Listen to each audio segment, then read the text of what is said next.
Hello and welcome to another episode of Game Theory, the #1 DraftKings prep show in all of the land. I am your host, Monk, aka the Monkmatician, and in this very episode, we're going to be breaking down all 12 fights happening this Saturday, June 25th, UFC Vegas 57, headlined by Arman, Tsarukyan, and Mateusz Gamrot. We're going to be going over all 12 fights from a DraftKings perspective, giving you some plays, giving you a bunch of DraftKings stats so you can go into this weekend prepared and ready to get those takedowns, guys. First things first, please, if you play DraftKings of any sport, not just MMA, but literally any sport, get on over to teamriseorfall.com. Whoops, right there. teamriseorfall.com. If I can get my finger up there. We have DraftKings experts of every sport going ham over there in the Discord, writing up articles, giving you good, hot, fresh takes so you can get those wins. Like I said, any sport, baseball, esports is going on over there, USFL, we have it all. So get on over to teamriseorfall.com, use code MONK, M-O-N-K, save yourself $10 off of a subscription today. Now, before we get into all 12 fights, let's go over last week's card, a really quick recap of Computer Monk's picks and the optimal lineup. So Computer Monk was on fire to start the day off. Roman Delice, a big hit on that one. Lost the Maria Oliveira decision there. No surprise. Natalia Silva looked fantastic against Jasmine Jasdavicius. Hit the Jeremiah Wells underdog as well. But then we finished off pretty poorly, losing the last 3 fights. Computer Monk finished 8-5. 61%. Let me scroll this up over my big head. On the year, 148 out of 244. We are at 60. I guess if you round up, 61%. So that is pretty decent. I want to keep it at least above 60. And this is just stats. This is only stats that are being used to pick the fights. So no, this is just Computer Monk's stuff here. Optimal lineup. Here's what it was. We had huge score last week for UFC Austin. Cody Stamann smashing Eddie Wineland. Phil Hawes put up a ridiculous score of 135. Where's my mouse? 135. Can you not see it? There we go. Gregory Rodriguez, 141. Jeremiah Wells with the quick knockout of McGee, 102. Roman Delice, a huge underdog victory. Smashed Kyle Daukaus, 114. And then Natalia Silva making the optimal.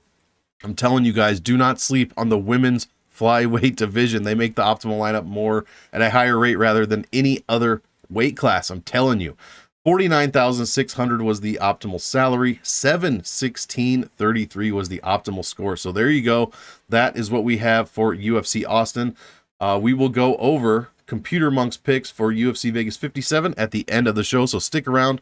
But first things first, guys, let's go over some of these fights really quickly. First fight of the night, Frey going against Vanessa Demopoulos. Now this one, strawweight. We don't have any women's flyweights fights this time, just one women's fight, and it is this one at strawweight. First fight of the night. Frey, 9,200. I don't like this. I think she's way overpriced. 1.93 points a minute, 68 when she wins. This is over 2 UFC wins. She only allows 2.15, so a very good defensive pace. 71 when she loses, average value of 5.58. Guys, she is $1,550 over her average salary. Let me get my lighting fixed a little bit here. There we go. So yeah, I just think she's way overpriced this week. I will have not much of Frey. Vanessa Demopoulos, $7,000. I like her as a dart throw. Only scoring 2 points a minute so far into her 2-fight UFC career, 91 in her 1 win. She gave up 4 points a minute. She gives up 4 points a minute and 85 when she loses. 700 under her average salary.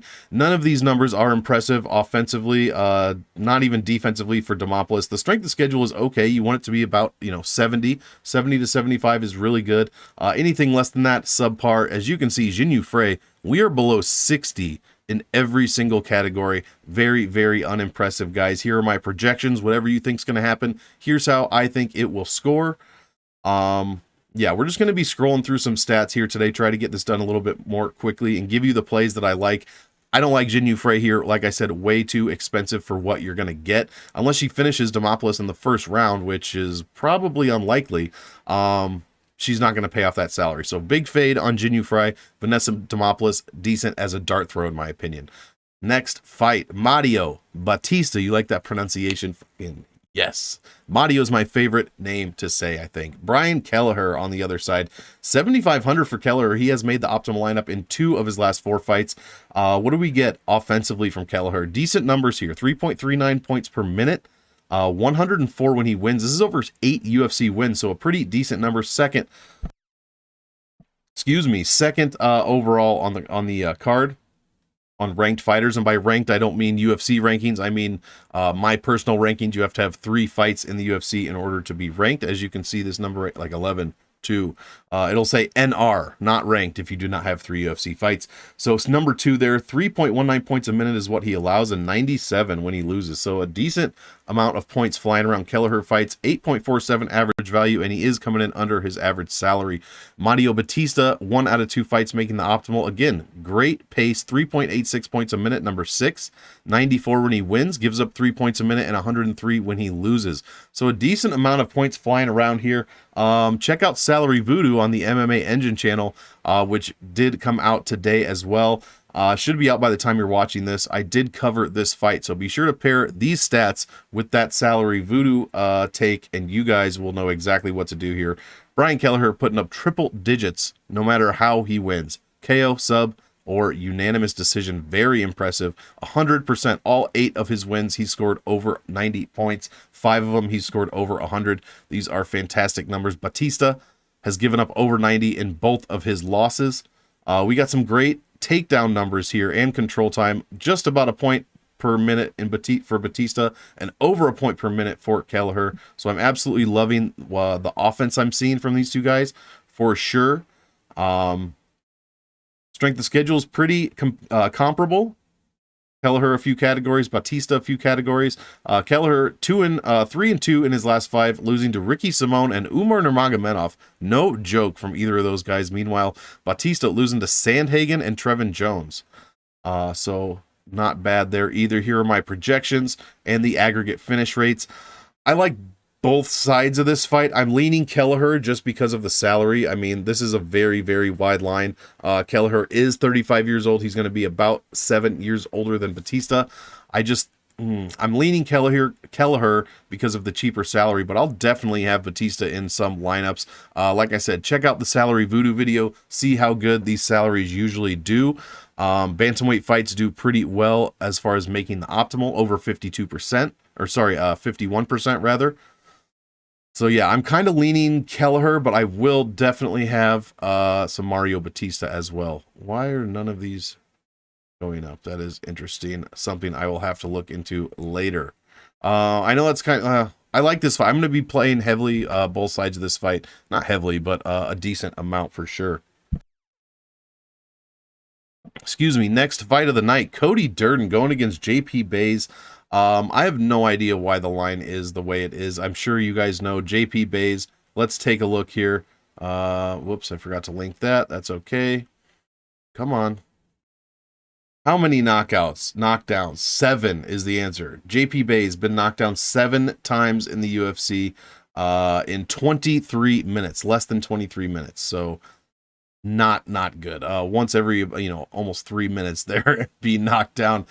Cody Durden on the other side, 1-2-1 in the UFC, $8,000, has made the optimal. He scores 4 points a minute, 93 when he wins, has a decent defensive pace, but gives up 109 on average when he loses. And he is coming in a bit over his average salary of $75.50. JP Buys, I mean, what are we doing here? 1.28 points a minute. He allows 7.11 per minute. Like I said, this is over 23 minutes, and he's also $700 over his average salary. I don't like any numbers I see from JP Buys. I cannot believe he is the betting favorite, and I cannot believe... Excuse me, I have some sinus issues going on this morning. I can't believe he's the betting favorite, and I cannot believe he is more expensive than Cody Durden. I mean, just look at the relevant fight stats. The only things that JP Buys has is he gets hit less than Durden, which is definitely a good thing, and he spends more time fighting inside the distance. His strength of schedule is dog shit, less than 60 in most of these categories. Durden losing to Jimmy Flick, Muhammad Mokaev. He got served by Mokaev, as you all saw on his last fight. And Buys losing to Bruno Silva and Montel Jackson. I believe, yeah. Oh, one finish, and the Jackson one was a decision. in which he did not score very well, only 16 points.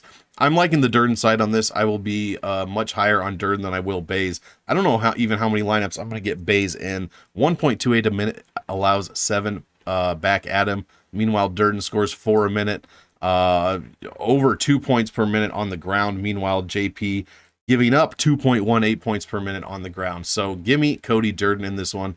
I'll have him probably in. I'll be over the field on him for sure. Next fight, ALL and Paiva going against Sergey Morozov. I am excited for this one. Morozov just 1-2 in the UFC, so I kind of get the feeling he needs a win here over Paiva. Paiva 3-3. We'll start with him. 2.22 points a minute, 77 when he wins. And he's getting outscored by over a point per minute and 95 when he loses. He is coming in a bit under his average salary, which you do like to see. Morozov on the other side, 8,500, has made the optimal in 1 out of his past 3 fights. 3.64 points a minute, 105 when he wins. That is the #1 rate on the card. Obviously, it's only 1 win, so a very small sample size.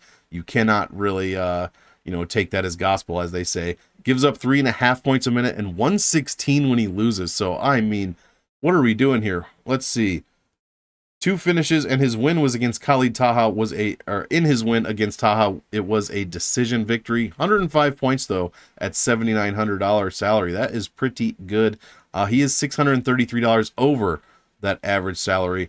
Man, I think the defensive end on both these guys lack in defense. They give up a ton of points.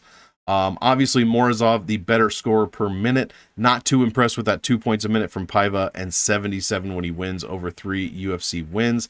All decisions, I assume. Nope, he did finish Mark De La Rosa, 107 points in that one. So yeah, he's put up 52 against Zalgas and 71 against Kyler Phillips. So not a great scorer in his decisions. I like Morozov this week. 8,500 is a great salary to play as well. 77 also a good underdog salary, but I just don't like the scoring upside or lack thereof from ALL and Paiva. So I'm going to be leaning Sergey Morozov here. At 8,500, he's not going to break the bank. Like I said, 3.6 a minute, 105 when he wins. Let's hope he gets that finish, which would surely put him in the 90s to 100 points, paying off that $8,500 salary. I don't mind Morozov for cash either. But man, that Douglas Silva de Andrade, he got caught in that second round and subbed out. 38 points though is what he put up. And that's only halfway through the fight. So I like Morozov for cash. I like him for GPPs as well. Hopefully he can get a finish, as Paiva has been finished in 2 of his 3 UFC losses. So I'm on the Morozov side here, no doubt. Next fight, TJ Brown going up against Shailan Nuerdanbieke. That's all. I'm just gonna call him Wolverine or Shy from now on, just because I said that about as white as a white guy could say it. I have no idea how to pronounce that. So John Anik, help a brother out. TJ Brown, $8,900, has made the optimal in both of his last 2 fights. 4.25 points a minute, second best pace on the card. 96 when he wins. Decent defensive pace, allowing only 2.59 points a minute, and 75 when he loses. That is over 2 losses. He's coming in well over his average salary, $1,050 over, but his average value is 9.17. Who is he fighting? Charles Rosa, Kai Kamaka, absolutely smashed Rosa. Lost to Chavez, lost to Jordan Griffin. Man, that is not a great look. Meanwhile, Wolverine on the other side, 3.26 points a minute, 98 when he wins. Actually, that's only 1 UFC win. In his 1 UFC loss, he gave up only 58. He's also coming in 150 over his average salary, has made the optimal lineup, I believe, in his win over Sean Soriano. That's right. But he got beat in a close fight against Josh Kulibau in his UFC debut. Only a 33%. The takedown defense for both these guys is awful. 33% for Shy, and less than 17% for TJ Brown. Both these guys, huge takedown and control time points per minute numbers, just under 2 points a minute for Brown, just over 1.8 points a minute for Shy. Man, I think you're probably getting a bit of a deal on Shy going against TJ Brown. But honestly, Brown is probably going to be able to have his way here with the wrestling. That's what I would guess. Unimpressed with what I've seen. Not unimpressed, but I just need to see more from Shy, especially in the ground game. The strength of schedule, not good for either guy, but way worse for Shy. 63, 62, 52 strength of victory. Meanwhile, we're just under 70 for TJ Brown. Yeah, Brown has landed, what, 15 takedowns in the UFC so far. Shy landing 6, like I said, against Soriano and Kulibao. So we're going to have to see if TJ Brown can land takedowns. This is going to be a long night for Shy, and I'm probably favoring TJ Brown here. I know that's not a reach or anything, considering he is $8,900 to Shy's $73. But I'm not going to get to a ton of this one, I don't think. I'll be much heavier on the Brown side. I'm just going to have to see it from the Wolverine before I can do much more. It's not like we haven't. I mean, he smashed up Sean Soriano pretty good. Unanimous decision, 4 takedowns. He did give up 2 takedowns, though. So that's kind of why I'm leaning Brown in this one. Huge takedown upside. And at $8,900, he might be a bit sneaky. It is a bit high, but he might be a bit sneaky. Keep an eye on those ownerships for sure. Next fight, Tafon Nchukwi going against Carlos Ulberg. I don't know what to do about Ulberg, man. Listen to this, $8,300. 4.21 points a minute. Fantastic pace. Fantastic offensive pace. There's no denying that. 69 points when he win in his one UFC win. Gave up 113 when he lost, but he only allowed 2.11 points a minute. So he puts on a tremendous pace, has a great defensive pace, didn't score any points in his win, and gave up a ton of points when he lost. I believe he got knocked out, by Kennedy and Nchukwi. That's right, he got caught in the second round up against the cage there, if I'm not mistaken. And then could not finish Fabio Charant, the Water Buffalo, scoring only 69 points. This is highly unimpressive. And now he gets Tafon Nchukwi, 3.52 DraftKings points a minute, 103 when he wins over 2 UFC wins. Very good defensive pace, but he does not give up 113 points when he loses, just 74 in his one UFC loss. 625 under his average salary, which is right what Ulberg is at as well. 650 under his average. This is going to be a striking affair. I mean, I wouldn't imagine more than 1 or 2 takedown attempts from either side. Probably more from Nchukwi, if that's who we're going to see takedowns from. It's going to be him most likely. Ulberg, though, 100% takedown defense. I'd have to look at how many attempts that is. It's probably not many.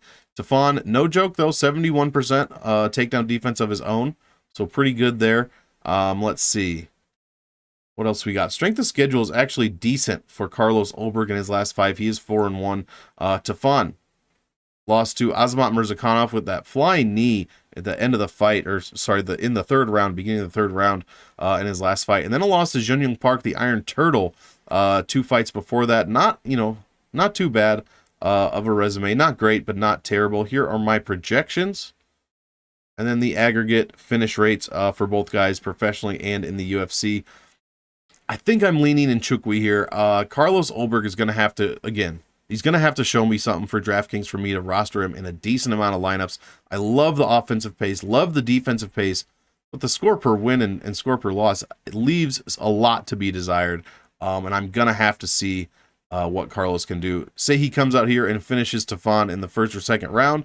That would be highly impressive, and I would adjust him in my rankings as such before the next fight.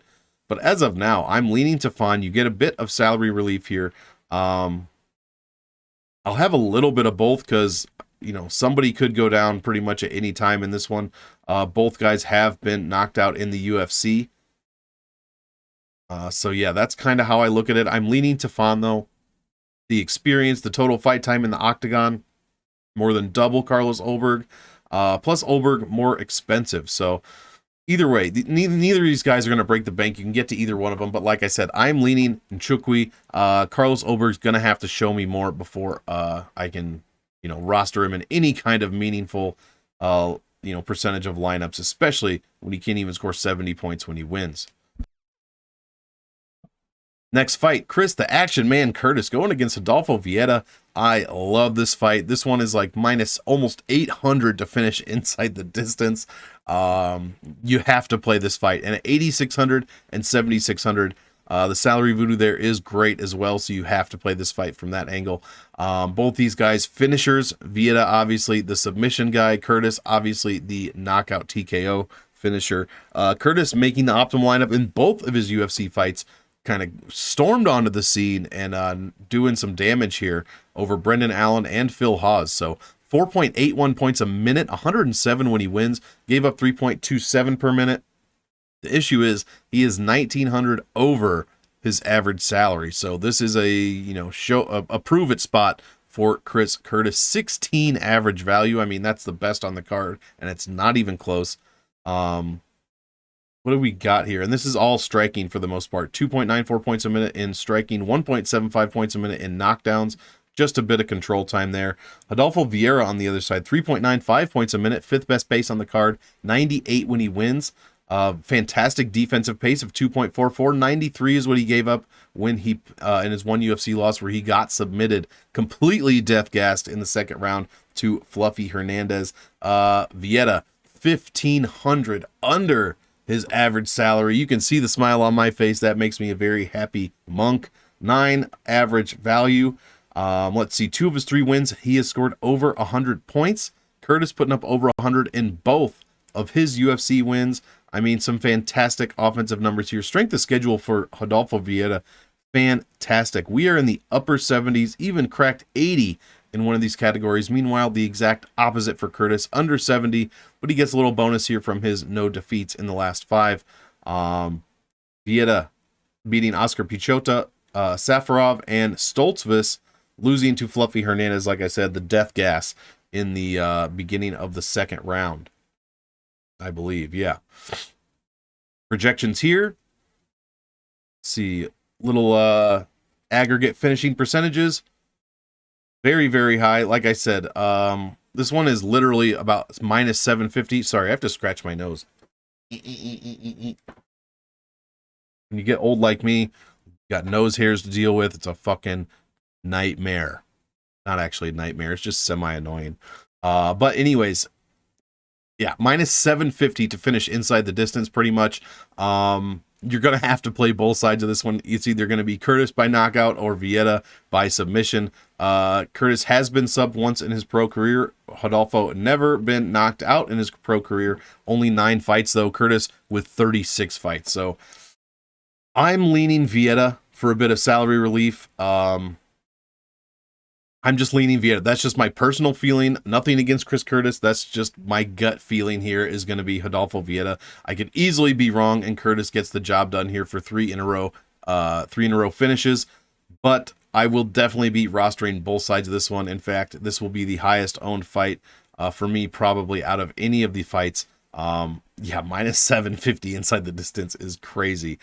So give me Vieira to save a little bit of money, but I will have both sides here for sure. Next fight, a must play for GPP tournaments, guys. Umar Nurmagomedov going against Nate Maness. And by must play, I mean the Nurmagomedov side. 9,500 is by far the best salary. It's not even close.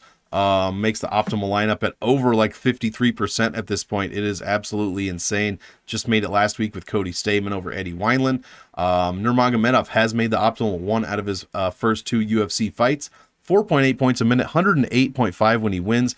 Gives up only 0.32 points a minute. You're like, oh, that must have been too quick. This is over almost 12 minutes in the UFC. 0.32 points per minute. And he is coming in under his average salary, just $50 under. So, hey, we are saving just a little bit of cash. Nate Maness has made the optimal in his last fight, I should say. $6,700 this week. The lowest salaried fighter on the card. A decent pace, 3.64 points a minute. Gives up 4.16. He's a bit under his average salary as well, 633 under. I'm not going to say much about this one. Nate Maness has a decent ground game, 6.65 points a minute. Let's see what he gives up. Oh, wait, 1.29 points a minute, and you're fighting Umar Nurmagomedov, who scores well over 3.1 points per minute, almost 3.2 in his first 2 UFC fights. Smash Nurmagomedov here. You can put Maness in if you think that he, if he's very undervalued. Absolutely. You could be a bit over the field on him and still smash Nurmagomedov. Play 10, 12% Maness if you feel like it. You'll probably be over the field. I would imagine he'll be less than 10% against a guy named Nurmagomedov. The strength of schedule is a bit worrisome if you're on the Umar side. Not even 70. Meanwhile, Maness, mid to high 70s, even 85 at one point, with wins over Tony Gravely, Luke Sanders, and Johnny Munoz Jr. Nurmagomedov smashing Kelleher in the first round, and Morozov in the second in his previous 2 UFC fights. Here are my projection, over 100 in a decision win. Yeah, I'm going to be all over the Umar Nurmagomedov side. This was another one. Did we do it? No, we did not do this one for Salary Voodoo. Mainly because the 9,500 is, everybody knows. If you watch me, then you know. It is the best salary to play. It's my favorite salary to play. Whenever DraftKings gives it to us, I will absolutely smash it. I mean smash it. I'm talking 50, 60, 70% here. Plus you get the high takedown upside, grappling upside from Nurmagomedov. I absolutely love this spot. He will be in majority of my lineups, as well as another fighter that we have yet to talk about, who I'm sure you can guess. Name also ends with a V, wears a big animal on his head that he trained and eat it, blah, blah, blah. Umar Nurmagomedov, probably going to be my highest exposed fighter this week, 9,500, the best salary. And until it tells me otherwise, I'm going to keep smashing it, because it seems like one of the only absolute smash spots to play so far in DraftKings. So Umar Nurmagomedov, smash. Next fight, Thiago Moises. Guys, before we get on, please like the video, subscribe to the channel. Thank you so much. We are on the road to 300. Very, very close to getting there. I really do appreciate it. It's free to do, and it means the world to me. So thank you very much. Next fight, Thiago Moises, Christos Giagos. Let's see. I'm going to be on the Giagos side, honestly. He's made the optimal in 1 out of his last 2 fights. He is 5-5 in the UFC, but Thiago Moises is 4-4 in the UFC. 7,200 for Giagos, 3.3 points a minute, 97 when he wins. Decent numbers there. Only allows 2.53 points a minute, 99 when he loses. That is not a decent number. And that 100 points per loss, that's almost over 5 losses. Or sorry, it is over 5 losses. Coming in 671 under his average salary, so a big plus there. Meanwhile, Moises, what do we get for $9,000? 2.33 points a minute, 70.5 when he wins. Unacceptable numbers for that high of a salary. 2.68 points a minute is what he gives up, 82 when he loses. He's $1,263 over his average salary. I do not like the Thiago Moises side of things at all. He's just not giving me any good DraftKings stats to make me want to roster him in GPPs. He has, let's see, 1 UFC finish in 4 UFC wins. That is 1 less than Giagos has. Giagos has 2 subs in the UFC. Pretty decent there comparatively. All 5 of Giagos's 5 UFC wins, he scored over 90. One of them he put up over 110. Meanwhile, Moises only over 90 in 1 of his 4 UFC wins. In fact, he did go over 100 in that win, but it is the lone win that he scored over 90 points. Does score over a point a minute in takedowns and control time. Giagos gives up a ton of takedown and control time minutes, but he also scores well above that. 1.72 points a minute in takedowns and control time. Moises giving up 0.6 points a minute in those categories. Like I said, I'm on the Giagos side here. I cannot believe Moises is 27 years old. Wow, I would have thought he was at least 30. Giagos, 32 years old. Strength of schedule, a bit better for Giagos in almost every category. And even in the one he's losing, a fantastic number at 88. So I love the strength of schedule there. Moises got smashed by Joel Alvarez, Islam Makhachev, as you would expect. Giagos losing to Arman Tsarukyan, who's also on this card, and Drakkar Klose. The close one, not a great look, but losing to Tsarukyan, definitely not, not the end of the world there. That is a good loss as far as losses go. You lose to Tsarukyan, okay, the dude's a beast. Here are my projections, a bit higher for Giagos in every single option. And then the aggregate UFC and professional career winning percentages. There we go. Let me scroll up past my head.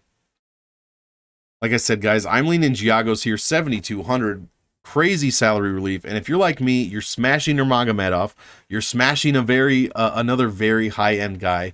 So you're going to need some low salaries to kind of balance that out a little bit. Giagos is definitely someone I will be looking at.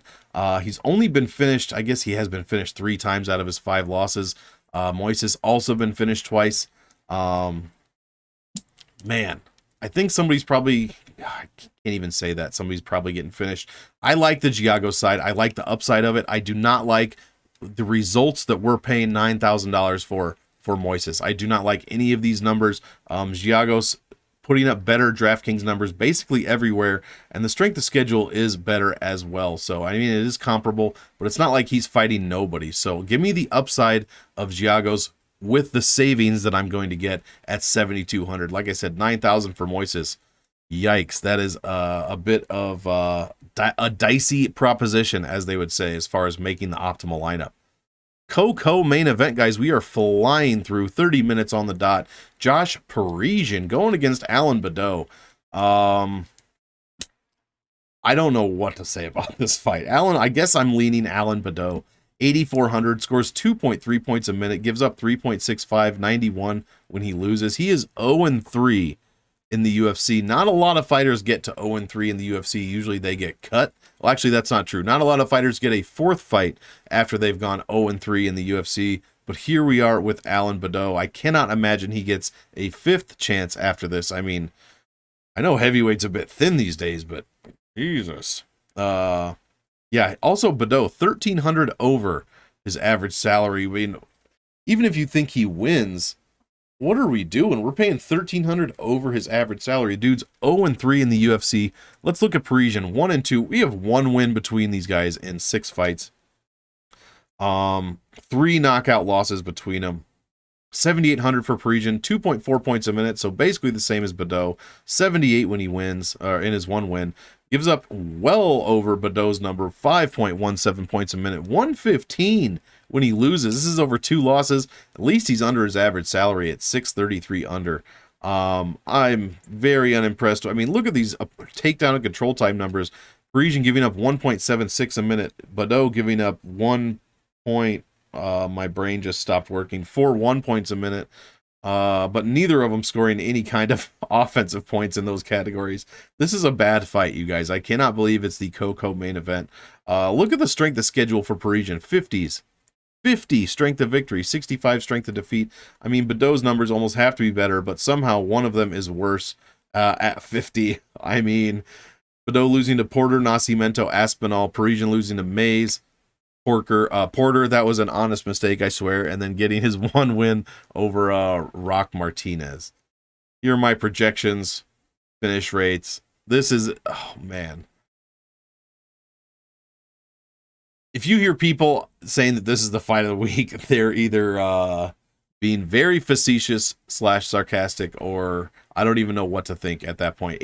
I mean, I don't know what to do here. I'm just trying to vamp while I think, but I don't want to play either of these guys. I'm going to be under the field on both these guys. We're taking a stand under the field on both these guys. I think this one goes to decision. If that is the case, I mean, we're looking at like 70, 80 points here if we're lucky. So I'm going to be under the field on both these guys. I don't like anything about it. The offensive paces are terrible. The defensive paces are terrible. Yeah, under the field on both of these guys. That's my stand for the main event. I hate this fight. Absolutely hate it. Co-main event of the evening, a much better fight in my opinion. Neil Magny going against Shavkat Rakhmonov. Guys, wait a minute. 9,300 for Shavkat. He has made the optimal one out of his previous 2 UFC fights. 3.8 points a minute, 103 when he wins. Gives up just 1.52 points a minute. No losses on his record. He is undefeated professionally, 15-0, if you didn't know that. He is 700 over his average salary, so that's not terrible. Not great, but not terrible. All 3 wins over 90, 2 of them over 100, and 1 of them over 110. So pretty good there. Oh yeah, also he's from Kazakhstan. Comes out with a huge animal that he wears on his head that he trained his falcon to kill. Does that make sense? I don't know if the falcon also fashioned it into a hat. I don't know how advanced this falcon is or how advanced the falconry of Mr. Shavkat Rakhmonov is. But I do know that most of that story is true. So with the 3 UFC wins, there's absolutely nothing anyone can tell me other than Neil Magny himself by coming out here and finishing Rakhmonov or not being finished by Rakhmonov. That's going to get me off of the Rakhmonov play this week. I will be just as high on Rakhmonov as I will be on Nurmagomedov probably. And it's just like Kazmat, right? What are we doing? You have to play this guy until you get proven wrong. That's just the only way to do it. Let's look at the offensive numbers for Magny. What are we missing out of by not playing Neil Magny? 3.29 points a minute, 92 when he wins. Not bad numbers, run of the mill for this card, right at the average point, maybe a bit above. 2.51 defensive pace, gives up 99 when he loses. red flag, because this is over 7 UFC losses, guys. Almost 100 points on average. He is 1,164 under his average salary. Value of 8.85. Fantastic numbers. He has been finished in 5 of his 7 UFC losses. This does not bode well for Neil Magny. I think this is an extremely bad matchup for him. Like I said, Shavkat is going to be in a ton of my lineups. If Magny comes out here and smashes or wins by decision or even loses by decision, Shavkat scores like 70, 80 points, I'll temper my expectations a bit. But until then, I'm riding the wave that is Shavkat Rakhmonov, and I'm riding it high for sure. 3.8 a minute. I think we already talked about that. The numbers are just too fantastic. Again, it's like, sorry guys, my nose. Oh my God. Doesn't help that it's allergy season. I obviously need some grooming. Hey, Manscaped, help your brother out, dude. Manscaped, look at this. I got a big beard, man. I got no hair up here. I mean, a little, it is growing because I didn't shave my head today. But I got ear issues, hair-wise. I got nose hair. Manscaped, help a brother out. I need something to help me out. Anyways, winning Carlston Harris in the first round, beating Prazeres by sub, Oliveira by sub first round. I mean, come on. Meanwhile, Neil Magny 4-1 in his last 5, very good. With wins over Griffin, Neil, Lawler, and Rocco Martin. His only loss in his last 5 to Chiesa. The other thing I wanted to mention, look at the strength of schedules. Usually when we have a guy that hasn't been in the UFC very long, his strength of schedule is lower than the guy that has had, 26 UFC fights. That is not the case. Shavkat not fighting cans, at least in his last 5. His strength of schedule is very, very good. No defeats. It's probably second or third highest on the card. Meanwhile, Magny's is decent. Over 70 in just about every category. I'm just trying to do that to give Neil Magny some fair representation. I will have a ton of Shavkat here. I will not have a ton of Neil Magny. I will probably be under the field. Even if he's at like 15%, I will be under the field on Magny. Smash spot Rakhmonov. I'm smashing Nurmagomedov. I'm smashing Shavkat. And now I know that's a ton of salary to be smashing like that. But there are some low-end guys that I've gone over that I've mentioned that I like. The Giagos, maybe Kelleher, a couple of guys like that. We'll take a look at the end when we go over Peter Monk's picks. But smashing Shavkat Rakhmonov until he shows me why I shouldn't. Simple as that. Co-main event, guys, before we get into it, please be sure to like the video, subscribe to the channel. Absolutely, thank you a ton for being here. I really do appreciate it. That's it. Main event, Arman Tsarukyan going against Mateusz Gamrot. This one is going to be fantastic, guys. This is a possible stacking spot, at least in cash. I don't know about GPPs, maybe a little in GPPs. I'm usually anti-stack, but guys, if this goes to decision, we have some phenomenal strikers here that can also get work done on the ground. So that is a key to the stack here, is guys that can score from everywhere. Tsarukyan, 2 out of 3 fights, he has made the optimal 9,100 this week. Huge line, huge wide line is what I should say. Wide salaries, 91 and 71, 4.25 points a minute, fantastic. 104 when he loses. These are top 3 numbers across the board. Gives up only 1.4 a minute and 73 in his 1 UFC loss. He's only 450 over his average salary with an average value of 10.47. Phenomenal numbers. Meanwhile, Gamrot over here, 7,100, 4.3 points a minute, outscoring Tsarukyan, 102.5 when he wins, gives up only 1.46, 56 in his 1 loss. Guys, these numbers are very comparable. I mean, what are we looking at here? Gamrot 3 inches taller than Tsarukyan as well, but a shorter reach southpaw orthodox matchup. My goodness, Tsarukyan only 25 years old. That is incredible.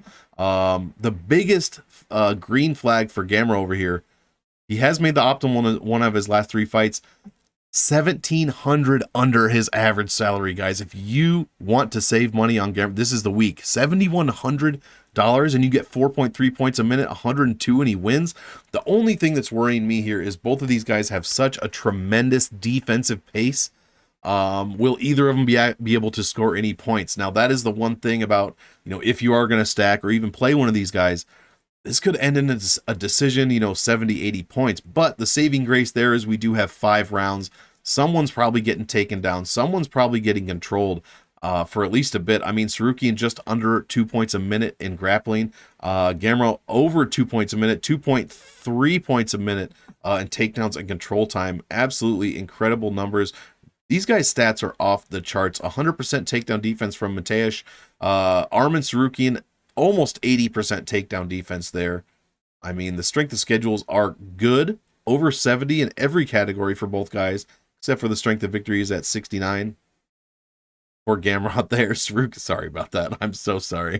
Arman Tsarukyan, 74 strength of schedule. No defeats. Fantastic with wins over Alvarez, Giagos, Frivola, Davi Hamos, and OAM. Gamrot with wins over Fajeda, Jeremy Stevens, Hot Sauce, and Guram Kutataladze, who we just saw in a very close fight against Amir Ismagulov last week at UFC Austin. Here are my projections. Pretty decent projections for a 5-round fight. A little bit lower than you would imagine, but like I said, the defensive pace that these guys put on is such that no one scores points against either of them. So what's going to happen in this one? Either I tend to think this one goes to decision. I tend to think it scores decently well. I won't be stacking the optimal, I won't be stacking GPPs, but I probably will be stacking cash, a little bit at least. I think it goes to decision. The loser could score 40, 50 points. Winner, 90, 100. I mean, that's not great. It's not terrible. You're at like, what, 70, 75 a piece at that point on average. So that could be okay for cash. And the one reason I say that, at 9,100, you get to play the $7,100 salary, which is going to open you up for your Umars, your Shavkats, your Tsarukyans here. You're going to need some of that balance with the 7,100, like Gamrot, like Giagos, like I said, etc. So how am I leaning? I'm leaning, man, I honestly don't know. This is such a dang good fight. If you're going to make me pick, I'll pick Tsarukyan, but I am not confident. And what I'll likely do is play a bit of both sides just to see what happens. This one is going to be a banger to watch. If either of these guys gets finished, it's going to be shocking, in my opinion. And if it goes to decision, I mean, anything could happen at that point. We'll probably see both guys on the ground. Both guys get taken down is what I'm thinking. I think this is going to be fireworks, man. I really like this fight. I'll lean Tsarukyan, but Mateusz is no joke, and I would not be surprised if he pulled the big upset. I think this line is far too wide. I'm fine with favoring Tsarukyan. I just think the line is far, far too wide. So give me both sides. But man, these guys making the optimal lineup in 3 of their previous 6 fights, it is going to be phenomenal. So give me Tsarukyan, but I will have a fair share of Gamrot, probably over the field on Gamrot. My only worry is that they cancel each other out and that defensive pace comes into play, and this is like a 60-point decision win. I don't see how that's possible, but that is the fear. So guys, we did it. Those are the 12 fights. Let's take a look before we get out of here at Computer Monk's picks for this week. We already went over last week. There was the optimal. Here, whoops, I'm going the wrong direction. UFC Vegas 57. Let's see, you can see everything that you need to see. Jinyu Frey. So blue are dog, or blue are favorite picks, and yellow are dog picks. So a few dog picks here. Jinyu Frey by decision over Demopoulos. Brian Kelleher by finish over Bautista. Cody Durden by finish over JP Bays. I love this play. I'm sure Computer Monk has a bet on that one as well, which we should talk about before I get out of here. Sergey Morozov finish over Paiva. TJ Brown decision, love it. Carlos Ulberg decision. I guess if it's a decision, I'll probably lean Ulberg, but Nchukwi hits hard as hell. Chris Curtis by finish. I am on the other side of that, but I don't mind that look. See among Umar Nurmagomedov by finish. Fantastic. Christos Giagos over Moises by decision. Big underdog pick there. Alan Baudot over Josh Parisian by decision. Yep. Shavkat over Magny by finish. Agree. And then Computer Monk picking Mateusz Gamrot over Tsarukyan by decision. 57 to 43% is the straight up odds that CM Monk is giving there. Guys, I think that is it. Is there anything else I have to show you? Sometimes I forget shit. We recapped UFC Austin. We did all 12 fights from UFC Vegas 57, and you get Computer Monk's picks for UFC Vegas 57 as well. Thank you so much for joining me. Be sure to stick around. I am doing a ton of content today, specifically for this week. We've got Game Theory, which is happening right now. Salary Voodoo coming out today. We've got Supreme Clientele, the 3 must plays from your boy Monk, coming at you later today. We have the Pub Sports Radio DraftKings show with me, Wheezy, Brady, and Gordo at 6 p.m. 6 p.m.? Good Lord, man. 6 p.m. Central Time over on Pub Sports Radio. And then special guests tonight, Lou, Betya, and myself. We are going on the Boys Chronic Combat podcast. Absolutely looking forward to that. It's going to be a blast. So be sure to check all of that out. More content coming to you later in the week as well. And that's going to do it, guys. 45 minutes. I will wrap it up there. Thank you so much for sticking around. Please like the video, subscribe to the channel. We are on the road to 300. We are very, very close to hitting that, and it's all thanks to you. So I really, really appreciate that, guys. Thank you for rocking with me.